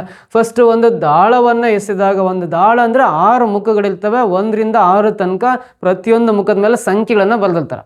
ಒಂದು ದಾಳದ ಮೇಲೆ ಟೋಟಲಿ 6 ಫೇಸಸ್ ಇರುತ್ತೆ. ಒಂದು ದಾಳ ಆದಮೇಲೆ ಪ್ರತಿಯೊಂದು ಮುಖದ ಮೇಲೆ 1 dot 2 dots 3 dots 4 dots 5 6 dots ಇರ್ತವೆ. ಅಥವಾ 1 2 3 4 5 6 ಅಂತ ನಂಬರ್ಸ್ ಕೊಟ್ವಿ ಅಂದರೆ, ಒಂದು ದಾಳ ಹಿಂಗೆ ಎಸಿತಾ ಇದೀವಿ ಅಂದರೆ ಯಾವ ಸಂಖ್ಯೆ ಮೇಲೆ ಕಾಣಿಸೋ ಸಾಧ್ಯತೆ ಇರುತ್ತೆ ಅಂದರೆ, ಒಂದು ದಾಳವನ್ನು ಎಸೆದಾಗ ಮೇಲೆ 1 ಆದರೂ ಕಾಣಿಸ್ಬೋದು, 2 ಕಾಣಿಸ್ಬೋದು, 3 ಕಾಣಿಸ್ಬೋದು, 4 ಕಾಣಿಸ್ಬೋದು, 5 ಕಾಣಿಸ್ಬೋದು, ಇಲ್ಲ 6 ಕಾಣಿಸ್ಬೋದು. ಹಾಗಾಗಿ n(s) = ಟೋಟಲಿ 6 ಫಲಿತಾಂಶಗಳು ಬರೋ ಸಾಧ್ಯತೆ ಇರುತ್ತೆ. ಒಂದು ದಾಳವನ್ನು ಎಸೆದಾಗ n(s) = ಇಲ್ಲಿ 1 2 3 4 5 6 ರಿಸಲ್ಟ್ಸ್ ಬರೋ ಚಾನ್ಸಸ್ ಇರುತ್ತೆ. 6 ಬರುತ್ತೆ. ಅದರಲ್ಲಿ ಈ 6 ಫಲಿತಾಂಶಗಳಲ್ಲಿ ಯಾವ ರೀತಿ ಫಲಿತಾಂಶನ ಎಕ್ಸ್ಪೆಕ್ಟ್ ಮಾಡಿದ್ದಾರೆ ಅಂದರೆ, 3ಕ್ಕಿಂತ ಕಡಿಮೆ ಇರುವ ಸಮಸಂಖ್ಯೆ, 3ಕ್ಕಿಂತ ಕಡಿಮೆ ಇರೋ ಸಮಸಂಖ್ಯೆ ಅದು 2 ಮಾತ್ರ, ಅದು ಒಂದೇ ಬರ್ಕೋಬೇಕು. 3ಕ್ಕಿಂತ ಕಡಿಮೆ ಇರೋ ಸಮಸಂಖ್ಯೆ 2 ಮಾತ್ರ. ಸೊ ಹಾಗಾಗಿ n(e) = ಎಷ್ಟು ಫಲಿತಾಂಶಗಳಲ್ಲಿ 3ಕ್ಕಿಂತ ಕಡಿಮೆ ಇದೆ, ಒಂದೇ ಒಂದು ಫಲಿತಾಂಶ ಆ ಥರ ಇದೆ. ಸೊ ದೇರ್ ಫಾರ್ ಸಂಭವನೀಯತೆ ಬರಿಬೇಕು. ನಾವು ಪ್ರಾಬಬಿಲಿಟಿ ಬರಿಬೇಕಂದ್ರೆ ಯಾವಾಗಲೂ n(e) ವ್ಯಾಲ್ಯೂ ಮೇಲೆ ಬರಿಬೇಕು, n(s) ವ್ಯಾಲ್ಯೂ ಕೆಳಗೆ ಬರ್ಕೋಬೇಕು. n(e) ಅಂದರೆ 1, n(s) ಅಂದರೆ 6 ಇದೆ ಅಂದರೆ ದೇರ್ ಫಾರ್ ಸಂಭವನೀಯತೆ 1/6 ಬರುತ್ತೆ. 1/6 ಅನ್ನೋದು ಆಪ್ಷನ್ ಏನಲ್ಲಿದೆ. This is the correct answer. Clear, ಅರ್ಥ ಆಯ್ತಾ? ನೆಕ್ಸ್ಟ್ ಮುಂದೆ ಪ್ರಶ್ನೆ ಬರೋಣ. In the given figure AB is the tangent to the circle. ನೋಡ್ರಿ ಎ ಬಿ ಅನ್ನೋದು ಈ ವೃತ್ತಕ್ಕೆ ಎಳೆದ ಸ್ಪರ್ಶಕ ಅಂತ ಹೇಳ್ತಾರೆ, ಟ್ಯಾನ್ಸೆಂಟ್ ಅಂತ ಹೇಳ್ತೀವಿ ಇಂಗ್ಲೀಷಲ್ಲಿ. ಕನ್ನಡದಲ್ಲಿ ಎ ಬಿ ಅನ್ನು ವೃತ್ತಕ್ಕೆ ಎಳೆದ ಸ್ಪರ್ಶಕ ಅಂತ ಕರಿತೀವಿ. ಎ ಬಿ ಯು ಓ ಕೇಂದ್ರವುಳ್ಳ ವೃತ್ತದ ಸ್ಪರ್ಶಕವಾಗಿದೆ with centre O if B A O equal to 42 degree ಅಂತಿದೆ. ಸೊ ಬಿ ಎ ಓ ಈ ಕೋನ 42 ಡಿಗ್ರಿ ಇದೆ ಅಂದರೆ, ಸೊ ಅದರಿಂದ ವ್ಯಾಲ್ಯೂ ಆಫ್ ಎಕ್ಸ್, ಇಲ್ಲಿ ಎಕ್ಸ್ ಇದೆ, ಈ ಕಡೆ ಎಕ್ಸ್ ಇದೆ, ಎಕ್ಸ್ನ ವ್ಯಾಲ್ಯೂ ಎಷ್ಟು ಬರುತ್ತೆ ಅಂತ ಕಂಡುಹಿಡಿಬೇಕು. ಸೊ ನಾವು ಇದಕ್ಕೆ ಆನ್ಸರ್ ಮಾಡ್ಬೇಕಂದ್ರೆ ವೆರಿ ಸಿಂಪಲ್ ನೋಡ್ರಿ. ಎ ಬಿ ಅನ್ನೋದು ವೃತ್ತದ ಸ್ಪರ್ಶಕ ಆಗಿದೆ ಅಂದರೆ ಬಿ ಅನ್ನೋದನ್ನ ಸ್ಪರ್ಶ ಬಿಂದು ಅಂತ ಕರಿತೀವಿ, ಪಾಯಿಂಟ್ ಆಫ್ ಕಾಂಟ್ಯಾಕ್ಟ್ ಅಂತ ಕರಿತೀವಿ. ಈ ಸ್ಪರ್ಶ ಬಿಂದುವಿನಿಂದ ವೃತ್ತ ಕೇಂದ್ರಕ್ಕೆ ಒಂದು ತ್ರಿಜ್ಯ ಎಳೆದಾಗ, ಈ ಸ್ಪರ್ಶ ಬಿಂದುವಿನಿಂದ ವೃತ್ತ ಕೇಂದ್ರಕ್ಕೆ ಎಳೆದ ತ್ರಿಜ್ಯ ಈ ಸ್ಪರ್ಶಕಕ್ಕೆ ಯಾವಾಗಲೂ ಲಂಬವಾಗಿರುತ್ತೆ. ಅಂದರೆ ಇವುಗಳ ನಡುವೆ 90 ಡಿಗ್ರಿ ಕೋನ ಇರುತ್ತೆ. ಸೊ ಈ ಸ್ಪರ್ಶ ಬಿಂದುವಿನಿಂದ ವೃತ್ತ ಕೇಂದ್ರಕ್ಕೆ ಎಳೆದ ತ್ರಿಜ್ಯ ಈ ಸ್ಪರ್ಶಕಕ್ಕೆ ಯಾವಾಗಲೂ ಲಂಬವಾಗಿರುತ್ತೆ, 90 ಡಿಗ್ರಿ ಇರುತ್ತೆ. ಸೊ ಹಾಗಾದರೆ ಈ A B O triangle A B O ನೋಡ್ಕೊಂಡ್ರೆ, ಎ ಬಿ ಒ ತ್ರಿಭುಜ ನೋಡ್ಕೊಂಡ್ರೆ, ಒಂದು ತ್ರಿಭುಜ ಎ ಬಿ ಒನ ತ್ರಿಭುಜ ಆಗ್ತಾರೆ. ತ್ರಿಭುಜದ ಈ 3 ಕೋನಗಳ ಮೊತ್ತ 180 ಡಿಗ್ರಿ ಇರಬೇಕು. ಆ 180 ಡಿಗ್ರಿಯಲ್ಲಿ ಎರಡೂ ಕೋನಗಳ ಮೊತ್ತ 90, 42 ಅಂದರೆ 132 ಡಿಗ್ರಿ ಮೈನಸ್ ಮಾಡೋಣ. 180 132 ಮೈನಸ್ ಮಾಡಿದ್ರೆ ಇನ್ನು 48 ಡಿಗ್ರಿ ಬರುತ್ತಲ್ಲ, ಇದು ಒಳಗಡೆ ಇರ್ತಕ್ಕಂಥ ಕೋನ 48 ಡಿಗ್ರಿ ಆಗುತ್ತೆ. ಓ ಇದೆಯಲ್ಲ, ಇಲ್ಲಿ ಒಳಗಡೆ ಬರೋ ಕೋನ 48 ಡಿಗ್ರಿ ಆದರೆ, ಸೊ ಇದು ಇನ್ಸೈಡು ಮತ್ತು ಔಟ್ಸೈಡ್ ಇವೆರಡೂ ಕೋನಗಳ ಮೊತ್ತ 180 ಆಗಬೇಕು. ಸೊ ಇದೇ 48 ಇದೆ ಅಂದರೆ ಇದು ಎಷ್ಟಿರುತ್ತೆ ಅಂದರೆ ಇದು 132 ಡಿಗ್ರಿ ಇರುತ್ತೆ. ಎಕ್ಸ್ ಕೋನ 130 ಡಿಗ್ರಿ ಬರುತ್ತೆ. ಅಥವಾ ಇನ್ನೂ ಸಿಂಪಲ್, ಈ 48 ಕಂಡುಹಿಡಿದೇ ಆದರೂ ಪರವಾಗಿಲ್ಲ, ಈ ಎರಡು ಕೋನಗಳ ಮೊತ್ತ ಈ ಒಂದು ಕೋನದ ಬಾಹ್ಯ ಕೋನ 132 ಡಿಗ್ರಿ ಆಗಿರುತ್ತೆ. ಇವೆರಡೂ ಕೋನಗಳ ಮೊತ್ತ ಇನ್ನೊಂದು ಬಿಂದುವಿನ ಬಾಹ್ಯ ಕೋನಕ್ಕೆ ಸಮವಾಗಿರುತ್ತೆ. ಹಾಗಾಗಿ ಇದು 132 ಬರುತ್ತೀನಿ. ಸೊ ಇಲ್ಲಿ ಎಕ್ಸ್ ಅಂದರೆ 132 ಡಿಗ್ರಿ. ಆಪ್ಷನ್ ಡಿ ನಲ್ಲಿದೆ. This is the answer. ಓಕೆನಾ? ನೆಕ್ಸ್ಟ್ ಪ್ರಶ್ನೆ ಬರೋಣ. The area of a sector of a circle with radius 7 cm when the angle of the sector is 60 degree. ನೋಡ್ರಿ, the area of sector of a circle, ಒಂದು circle ಇದೆಯಲ್ಲ, ಒಂದು ಸರ್ಕಲಲ್ಲಿ angle 60 degree ಇರೋ ಥರ ಎರಡು ರೇಡಿಯಸ್ ಡ್ರಾ ಮಾಡಿದ್ವಿ. ಇದು radius 60 degree ಕೋನ ಏರ್ಪಡೋ ಥರ ಇನ್ನೊಂದು ರೇಡಿಯಸ್ ಡ್ರಾ ಮಾಡ್ತಾನೆ. ಇದು ತೀಟಾ ಅಂತ ತಗೊಂಡು 60 ಡಿಗ್ರಿ ಅಂತ ಬರೀತೀವಿ. 7 ಸೆಂಟಿಮೀಟರ್ ತ್ರಿಜ್ಯವಿರುವ ವೃತ್ತದ ತ್ರಿಜ್ಯಾಂತರ ಖಂಡದ ಕೋನ 60 ಡಿಗ್ರಿ ಆಗಿರುವಾಗ ಅದರ ವಿಸ್ತೀರ್ಣವೆಷ್ಟು ಅಂತ ಕೇಳಿದಾನೆ. ಇದರ ವಿಸ್ತೀರ್ಣ ಎಷ್ಟು ಅಂತ ಕೇಳಿದಾನೆ. ಇದರ ವಿಸ್ತೀರ್ಣ ಕಂಡುಹಿಡಿಬೇಕಂದ್ರೆ ನೋಡ್ರಿ ನಾವು, ಸೊ ಏರಿಯಾ ಆಫ್ ಸರ್ಕಲ್ ಅಂದರೆ ಫಾರ್ಮುಲಾ ಗೊತ್ತಿದೆ, ಪೈ ಆರ್ ಸ್ಕ್ವೇರ್. ಬಟ್ ಇಲ್ಲಿ ಆ್ಯಂಗಲ್ 60 ಡಿಗ್ರಿ ಕೊಟ್ಟಾಗ ಅದಕ್ಕೆ ಎಕ್ಸ್ಟ್ರಾ ಏನು ಹೇಳ್ಬೇಕಾದ್ರೆ ತೀಟಾ ಡಿವೈಡ್ ಬೈ 360 ಅಂತ ಹಾಕೋಬೇಕು. ತೀಟಾ ಬೈ 360 ಹಾಕೊಂಡ್ರೆ ಈ ತ್ರಿಜ್ಯಾಂತರ ಖಂಡ ಇದೆಯಲ್ಲ, ಇದರ ವಿಸ್ತೀರ್ಣ ಎಷ್ಟು ಅಂತ ಕಂಡುಹಿಡಿಬೋದು. ಈ ನೋಡ್ರಿ, ಈ ಭಾಗದ ವಿಸ್ತೀರ್ಣ ಎಷ್ಟು ಅಂತ ಕಂಡುಹಿಡಿಬೋದು. ಸೊ ಇಲ್ಲಿ ಪೈ ವ್ಯಾಲ್ಯೂ ಗೊತ್ತಿದೆ ನಿಮಗೆ, 22/7 ಅಂತ, 22/7 ಅಂತ. ಆರ್ ಅಂದರೆ ರೇಡಿಯಸ್ 7 ಸೆಂಟಿಮೀಟ್ರ್, ರೇಡಿಯಸ್ 7 ಸೆಂಟಿಮೀಟ್ರ್ ಕೊಟ್ಟಿದ್ದಾನಲ್ಲ. ಆರ್ ಸ್ಕ್ವೇರ್ ಅಂದರೆ 7 × 7 ಬರೀತೀನಿ. ತೀಟಾ ಅಂದರೆ 60 ಡಿಗ್ರಿ ಡಿವೈಡ್ ಬೈ 360 ಡಿಗ್ರಿ ಕೆಳಗಡೆ ಬರೀತಾರೆ. ಸಿಂಪ್ಲಿಫೈ ಮಾಡಿರಿ ಇದನ್ನು. 61 66 360 ಕ್ಯಾನ್ಸಲ್ ಆಗುತ್ತೆ. ಈ ಕೆಳಗಿರೋ 7 ಈ 7 ಕ್ಯಾನ್ಸಲ್ ಆಗುತ್ತೆ. ಸೊ ಇನ್ನು ಉಳಿಯೋದು 22 × 7 ಗುಣಾಕಾರ ಮಾಡ್ಬೋದು. ಅಥವಾ ಇದು 2 1 ಇದು 2 3 ಕ್ಯಾನ್ಸಲ್ ಆಗುತ್ತೆ. ಸೊ 7 × 11 ಅಂದರೆ 77 ಆಗುತ್ತೆ. ಕೆಳಗಡೆ 3 ಇದೆ ಅಂದರೆ 77/3 ಬರುತ್ತೆ. 77/3 ಬರುತ್ತೆ. 77/3 ಸ್ಕ್ವೇರ್ ಸೆಂಟಿಮೀಟರ್ ಅಥವಾ ಚದರ ಸೆಂಟಿಮೀಟರ್ ಅಂತ ಕನ್ನಡದಲ್ಲಿ ಕರಿತೀವಿ. ಆಪ್ಷನ್ ಬಿ ಇದೆಯಲ್ಲ, ಇದು ಕರೆಕ್ಟ್ ಆನ್ಸರ್ ಆಗುತ್ತೆ. ಓಕೆನಾ? ಸೊ ನೆಕ್ಸ್ಟ್ ಪ್ರಶ್ನೆ ಬರೋಣ. 2 dice are thrown at the same time. The probability that some appearing on the tops is 8. ಎರಡು ದಾಳಗಳನ್ನು ಒಂದೇ ಸಮಯದಲ್ಲಿ ಎಸೆಯಲಾಗುತ್ತದೆ. ಮೇಲ್ಭಾಗದಲ್ಲಿ ಕಂಡುಬರುವ ಸಂಖ್ಯೆಗಳ ಮೊತ್ತ 8 ಆಗಿರುವ ಸಂಭವನೀಯತೆ ಅಂದರೆ, ಫಸ್ಟ್ ಆಫ್ ಆಲ್ ಎರಡು ದಾಳಗಳನ್ನು ಎಸೆದಾಗ ಬರ್ತಕ್ಕಂಥ ಸಂಭವನೀಯ ಫಲಿತಾಂಶಗಳು ಎಷ್ಟು ಅಂತ ಗೊತ್ತಿರಬೇಕು.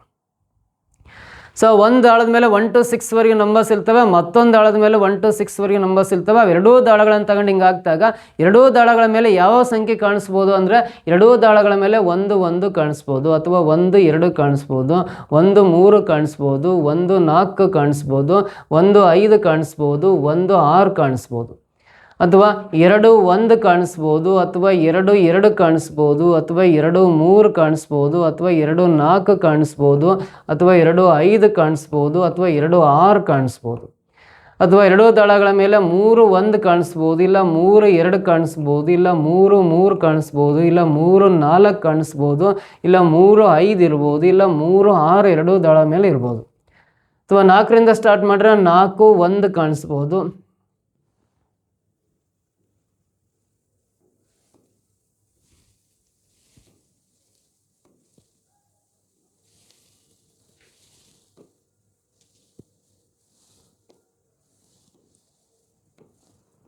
ನೋಡ್ರಿ 4 1 ಕಾಣಿಸ್ಬೋದು, ಇಲ್ಲ 4 2 ಕಾಣಿಸ್ಬೋದು, ಇಲ್ಲ 4 3 ಕಾಣಿಸ್ಬೋದು, 4 4 ಕಾಣಿಸ್ಬೋದು, ಇಲ್ಲ 4 5 ಕಾಣಿಸ್ಬೋದು, ಇಲ್ಲ 4 6 ಕಾಣಿಸ್ಬೋದು. 5ರಿಂದ ಸ್ಟಾರ್ಟ್ ಮಾಡಿದ್ರೆ 5 1 ಕಾಣಿಸ್ಬೋದು, ಇಲ್ಲ 5 2 ಕಾಣಿಸ್ಬೋದು, ಇಲ್ಲ 5 3 ಕಾಣಿಸ್ಬೋದು, ಇಲ್ಲ 5 4 ಕಾಣಿಸ್ಬೋದು, ಇಲ್ಲ 5 5 ಕಾಣಿಸ್ಬೋದು, ಇಲ್ಲ 5 6 ಕಾಣಿಸ್ಬೋದು. ಸೊ ನೆಕ್ಸ್ಟ್ 6ರಿಂದ ಸ್ಟಾರ್ಟ್ ಆಗುವು 6 1 ಕಾಣಿಸ್ಬೋದು, ಇಲ್ಲ 6 2 ಕಾಣಿಸ್ಬೋದು, ಇಲ್ಲ 6 3 ಕಾಣಿಸ್ಬೋದು, ಇಲ್ಲ 6 4 ಕಾಣಿಸ್ಬೋದು, ಇಲ್ಲ 6 5 ಕಾಣಿಸ್ಬೋದು, ಇಲ್ಲ 6 6 ಕಾಣಿಸ್ಬೋದು. ಟೋಟಲ್ ನೋಡ್ರಿ ಈ ಥರ 36 ಫಲಿತಾಂಶಗಳು ಬರ್ತಾವೆ. ಸೊ 2 ದಾಳಗಳನ್ನು ಎಸೆದಾಗ ಯಾವ ಥರ ಫಲಿತಾಂಶ ಇರ್ತವೆ ಅಂತ ಒಂದು ಪ್ರಾಪರ್ ಐಡಿಯಾ ಬರಲಿ ಅಂತ ಇವೆಲ್ಲವೂ ಬರ್ದೇನಷ್ಟೇ. ನೀವು ಎಕ್ಸಾಮಲ್ಲಿ ಇವೆಲ್ಲ ಬರ್ಕಂತ ಕೂರೋ ಅವಶ್ಯಕತೆ ಇಲ್ಲ. 2 ದಾಳಗಳು ಎಸ್ತಿದಾವೆ ಅಂದ್ರೆ 1ರಿಂದ ಸ್ಟಾರ್ಟ್ ಆಗೋ 6 ಫಲಿತಾಂಶ ಇದಾವೆ. 1 1 1 2 1 3 1 4 1 5 1 6 ಅಂತ. 2ಯಿಂದ ಸ್ಟಾರ್ಟ್ ಆಗೋ 6 ಫಲಿತಾಂಶ ಇರ್ತಾವೆ. 2 1 2 2 2 3 2 4 2 5 2 6. 3ಯಿಂದ ಸ್ಟಾರ್ಟ್ ಆಗೋ 6 ಫಲಿತಾಂಶ ಇರ್ತಾವೆ. 3 1 3 2 3 3 3 4 3 5 3 6 ಅಂತ. 4ರಿಂದ ಸ್ಟಾರ್ಟ್ ಆಗೋ 6 ಫಲಿತಾಂಶ ಇರ್ತಾವೆ. 4 1 4 2 4 3 4 4 4 5 4 6 ಅಂತ. 5ಯಿಂದ ಸ್ಟಾರ್ಟ್ ಆಗೋ 6 ಬರ್ತಾವೆ. 5 1 5 2 5 3 5 4 5 5 5 6 ಅಂತ. 6ಯಿಂದ ಸ್ಟಾರ್ಟ್ ಆಗೋ 6 ಫಲಿತಾಂಶ ಬರ್ತಾವೆ. 6 1 6 2 6 3 6 4 6 5 6 6 ಅಂತ. ಸೊ ಈ ಥರ ಒಂದ್ಸಲ ಬರೆಯೋದು ಹೇಳ್ಕೊಟ್ಟಿದ್ದೀನಿ ಅಂದರೆ ನೆಕ್ಸ್ಟ್ ಎಲ್ಲ ಬರ್ಕಂತ ಕೂರೋ ಅವಶ್ಯಕತೆ ಇಲ್ಲ. ಟೋಟಲಿ 36 ಫಲಿತಾಂಶ ಹೆಂಗೆ ಬರ್ತವೆ ಅಂತ ಒಂದು ಪ್ರಾಪರ್ ಐಡಿಯಾ ಇರಬೇಕು. ಡೈರೆಕ್ಟಾಗಿ NF = 36 ಅಂತ ಬರ್ಕೋಬೇಕು ಯಾವಾಗ 2 ದಾಳಗಳನ್ನು ಎಸೆದಾಗ. ಈ 36 ಫಲಿತಾಂಶಗಳಲ್ಲಿ ಅವೆರಡೂ ಸಂಖ್ಯೆಗಳ ಮೇಲಿನ ಮೊತ್ತ 8 ಬರೋ ಸಂಭವನೀಯತೆ ಎಷ್ಟು ಅಂತ ಕೇಳಿದ್ದಾನೆ. ನೋಡ್ರಿ 1ರಿಂದ ಸ್ಟಾರ್ಟ್ ಆಗೋದು ಯಾವುದೇ ಫಲಿತಾಂಶದಲ್ಲಿ ಇವೆರಡೂ ಸಂಖ್ಯೆಗಳನ್ನು ಕೂಡಿದಾಗ 8 ಬರಲ್ಲ. 2ರಿಂದ ಸ್ಟಾರ್ಟ್ ಆಗ ಕೊನೆ ಫಲಿತಾಂಶ 2 6 ಇದೆಯಲ್ಲ, 6 + 2 8 ಬರುತ್ತೆ. 2, 6 ಅಲ್ಲಿ 8 ಬರುತ್ತೆ. 2, 6 ಅಲ್ಲಿ 8 ಬರುತ್ತೆ ಅಂದರೆ 3ಯಿಂದ ಸ್ಟಾರ್ಟ್ ಆಗೋದ್ರಲ್ಲಿ 3, 5 ಅಂತ ಒಂದು ರಿಸಲ್ಟ್ ಬರುತ್ತಲ್ಲ, ಇದರಲ್ಲೂ 8 ಬರುತ್ತೆ. 3 + 5 ಅಂದರೆ 8. 4ರಿಂದ ಸ್ಟಾರ್ಟ್ ಆಗೋ ರಿಸಲ್ಟ್ 4, 4 ಅಲ್ಲಿ 8 ಬರುತ್ತೆ. 4, 4 ಅಂದರೆ 4 + 4 8 ಆಗುತ್ತೆ. 5ಯಿಂದ ಸ್ಟಾರ್ಟ್ ಆಗೋ ರಿಸಲ್ಟು 5, 3 ಇದೆಯಲ್ಲ, 5, 3ನಲ್ಲಿ ಇವೆರಡು ಆ್ಯಡ್ ಮಾಡಿದ್ರೆ 8 ಬರುತ್ತೆ. 6ಯಿಂದ ಸ್ಟಾರ್ಟ್ ಆಗೋ ರಿಸಲ್ಟು 6, 2 ಇದೆಯಲ್ಲ, ಅವೆರಡು ಕೂಡಿದಾಗ 8 ಬರುತ್ತೆ.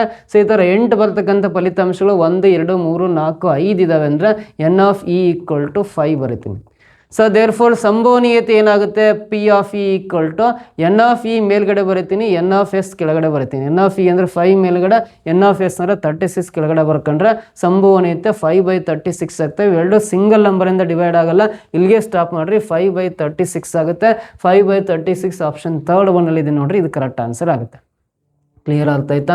ಸೊ ಸ್ಪರ್ಧಾ ಕರ್ನಾಟಕ ಅಕಾಡೆಮಿಯ ಕ್ಲಾಸಸ್ಸು ನಿಮಗೆ ಹೆಲ್ಪ್ ಆಗ್ತಾಯಿದೆ ನಿಮ್ಮ ಎಕ್ಸಾಮಿಗೆ ಅನಿಸಿದರೆ ನಮ್ಮ ಅಕಾಡೆಮಿಗೆ ಸಪೋರ್ಟ್ ಮಾಡ್ಬೇಕಂದ್ರೆ, ಸಹಾಯ ಮಾಡ್ತಕ್ಕಂಥ ಮನೋಸ್ಥಿತಿ ಇದ್ದರೆ ಮಾತ್ರ ಇಲ್ಲಿ ಕಾಣಿಸ್ತಕ್ಕಂಥ ಒಂದು QR ಕೋಡನ್ನು ಸ್ಕ್ಯಾನ್ ಮಾಡಿ ನಿಮ್ಗೆ ಎಷ್ಟಾಗುತ್ತೆ ಅಷ್ಟು ಡೊನೇಟ್ ಮಾಡ್ತಾ ಬರ್ಬೋದು. Not compulsory, not mandatory. So ಇದೇ ರೀತಿಯ ನೆಕ್ಸ್ಟ್ ಕ್ಲಾಸಲ್ಲಿ ಮತ್ತಿನ್ನು ಬೇರೆ ಬೇರೆ ಡಿಫ್ರೆಂಟ್ ಕ್ವಶನ್ಸ್ನ ಸಾಲ್ವ್ ಮಾಡೋ ವಿಧಾನ ಹೇಳ್ಕೊಡ್ತೀನಿ. ಹಾಗೆ ಸ್ಪರ್ಧಾ ಕರ್ನಾಟಕ ಅಕಾಡೆಮಿ ಆ್ಯಪನ್ನು ಗೂಗಲ್ ಪ್ಲೇಸ್ಟೋರಲ್ಲಿ ಡೌನ್ಲೋಡ್ ಮಾಡ್ಕೊಂಡ್ರೆ ನಿಮಗೆ syllabus wise, topic wise, concept wise classes ಕೂಡ ಸಿಗ್ತವೆ. ಹೆಚ್ಚಿನ ಮಾಹಿತಿಗಾಗಿ 9071673831ಗೆ 673831 ಅಥವಾ 32ಗೆ ಕರೆ ಮಾಡಿ. ನೆಕ್ಸ್ಟ್ ಕ್ಲಾಸಲ್ಲಿ ಮತ್ತೆ ಭೇಟಿ ಆಗ್ತೀನಿ. Thank you so much.